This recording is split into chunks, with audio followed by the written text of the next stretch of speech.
I want you to think about the last disagreement that you had. Maybe it was about politics or feminism, the Agatha Christie trial, pineapple on pizza. How did that conversation go? Did you change that other person's mind? Raise your hand if you changed that other person's mind. It's a challenging thing to change somebody else's mind, especially on something that they care strongly enough about to argue with you. When we're that invested, we're not very open to information that challenges our point of view. But what about when we really should be open? I know I've had conversations with people where it feels like their opinion just doesn't make sense, or maybe it's even against their own best interest. And of course, we'll all have conversations in life where we have to reach a compromise with someone that we disagree with. There's a lot of information out there, including some very good TED Talks, on how to negotiate, how to persuade people, how to win a debate. I'm not going to talk about any of that today.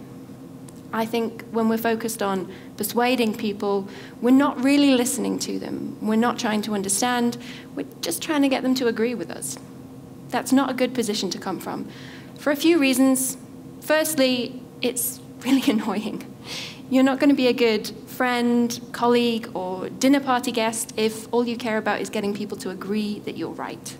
Mainly, though, you're going to face situations in life which are nuanced, which is not so black and white, where you have to really understand what the other person thinks and feels if you're going to reach any kind of compromise. I don't think we'll solve complicated issues like climate change, inequality, or combat misinformation if we're purely focused on winning an argument or manipulating people into agreeing with us. I'm interested in two key things. How can we have constructive conversations when we disagree with people? And how can we get people to be open to ideas and information that challenges their worldview? So, how can we? First, I want to go back and look at some of the psychological biases that can be leading to these frustrating disagreements that we're having. You've probably noticed, I know I have, that people today feel very divided. Every hot topic has a team on either side, and we're very quick to jump to this us versus them mentality. It doesn't take very much to trigger that. Not just politics or football teams, but actually something totally arbitrary. If I were to divide you into two groups, say if you were born on an odd day of the month, like the 3rd or the 13th, you're now in the square group. If you were born on an even day of the month, you're now in the triangle group. These groups shouldn't mean very much to you, but research shows if I were to give you a task, like dividing money or resources, jelly beans, you would favor your own team, team square versus team triangle. It's called minimum group theory, and it doesn't take very much to trigger this at all. Once we've formed a group, and critically, once somebody is not in that group, that affects the way that we view their behavior and their intentions. We are more likely to assume a negative explanation for the way someone thinks or acts if they're not in our group. A 2019 survey of Americans found that roughly half of Republican voters thought that Democrats were more immoral than the average American. Roughly half of Democrats thought that Republicans were more immoral than the average American. So we're quick to form groups, and once we have, we're negatively biased towards people who aren't in our group. We're also not very good at evaluating information from outside of our group. These are syllogisms. Psychological researchers use them to assess logical reasoning skills. And how they work is you get two pieces of information, two premises, and a conclusion. What you are supposed to do is, using only the information here, you are supposed to deduce if the conclusion is logically correct or not. I want you to have a go at these two. The first one is, all birds have wings, bees have wings, therefore bees are birds. And the second, if birds have wings, then birds can fly. Birds can fly, therefore birds have wings. It's harder than it looks, isn't it? They're actually both incorrect. Raise your hand if you knew that the first one was incorrect. And raise your hand if you knew that the second was incorrect. You probably found the second one a little bit more challenging because the correct answer goes against what you know to be true in the world. You know that birds have wings. You know that birds can fly. But it's not correct to deduce that from the information that you have here. And that's what researchers find. When we are given tasks like this that challenge what we know to be true in the world, we are less accurate in identifying the answer. But that goes for beliefs too. When we've repeated tasks like this with political views or positions on climate change, we find that consistently people are less able to identify the correct answer when it goes against what their personal belief is. So, we are very quick to form groups. We are negatively biased towards people who aren't in our group, and we are less able to evaluate information that challenges our worldview. What can we do to overcome these biases and actually try and have constructive conversations? A big part of my job is facilitating disagreements. I've worked with executives and teenagers, doctors and nurses, fundraisers, political parties. Teenagers were some of the most civil. And consistently what I found is that the people who are best able to reach a compromise, to come out of a disagreement well, they navigate the conversation in a way that shows their respect and consideration for the other people in the room. I'm going to show you today some tips for how you can do that too. The first tip that I have is to reframe the conversation. So can you take it from being an argument to being a discussion? So if you're having an argument, it's me versus you. It's going to instantly trigger that us versus them mentality, and it's going to really skew things. So can you reframe it to instead be a discussion? Can it be, instead of me versus you, me and you versus the problem? Let me give you an example. Say myself and this gentleman here, we disagree on whether universities should be free in the UK.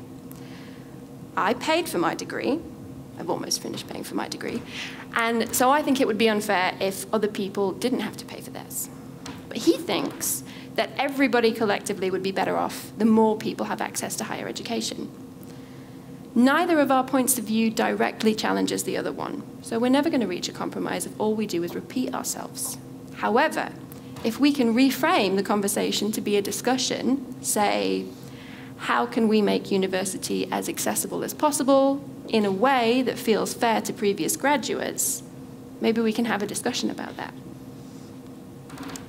Another way to reframe the conversation is to quite literally put yourself on the same side of it as the other person. So what I mean here is, if you know you're going to be having a contentious conversation, can you engineer your environment to be side by side with that other person? Can you have it in the car or going out for a walk? Even if you're sitting at the table, rather than sitting across from them so that you're going head to head, you can sit side by side or even across the corner from them. It's going to, again, ease off on that me versus you bias that we have, and hopefully also ease any strong emotions that come out when you're kind of locking eyes across the table. The next tip that I have for you is about language, and specifically it's to be polite in your choice of language. We're supposed to be very good at being polite here in Britain, but what does it actually mean to be polite? To me, being polite means consciously adapting your behavior in a way that shows your respect and consideration for another person. So stopping to hold a door open or letting someone out in front of you in traffic. I can't drive, but I understand that that is the polite thing to do. How can we do that in conversation? The basics of being polite in conversation should be obvious to most of us, right? We don't interrupt the other person. We give them time and space to speak. We don't yell. We don't insult them. It's surprising how many of those basics get forgotten when the conversation gets heated, but I'm going to assume you're all very polite, and instead we're going to jump to the deeper nuances of politeness in conversation. There's a large body of research on politeness in language specifically, and I was lucky enough to speak to a researcher in this field recently, Dr. Mike Yeoman at Imperial College in London, and he explained it to me this way. He said, Politeness can be thought of as the individual features or markers of a conversation, the language you use. And that adds up to the impression you give the other person, which is receptiveness. He and his fellow researchers study this, and they've developed a machine learning algorithm that can assess the language you use, both for politeness and receptiveness. They've looked at online chats, transcripts, even speeches given by government officials. And what's interesting is they've found key themes in the language choices made by people who score as more receptive. And those themes are actually things that we can apply to our own day-to-day conversations. The first theme is acknowledgement. So acknowledging the other person's position and also why they might have that position. So you don't have to agree with them to understand where they're coming from, and it's your job to show them that you do understand. You can even say, I can understand, or play back what it is that they're saying to you to check that you're understanding it correctly. The second theme is agreement. What can you agree with? Obviously, you don't agree on the main issue. That's why you're having a disagreement with this person. But can you find elements of what they're saying that you can agree to? Even if you don't think you can, I will tell you what you can agree on. You can agree that this is a contentious subject that you both obviously care about and would like to see resolved, hopefully. But it's going to be more powerful if you can find specific things that they've said that you can call out and agree to. It will show them that you are listening and that you are willing to acknowledge when they have said something that you think is right.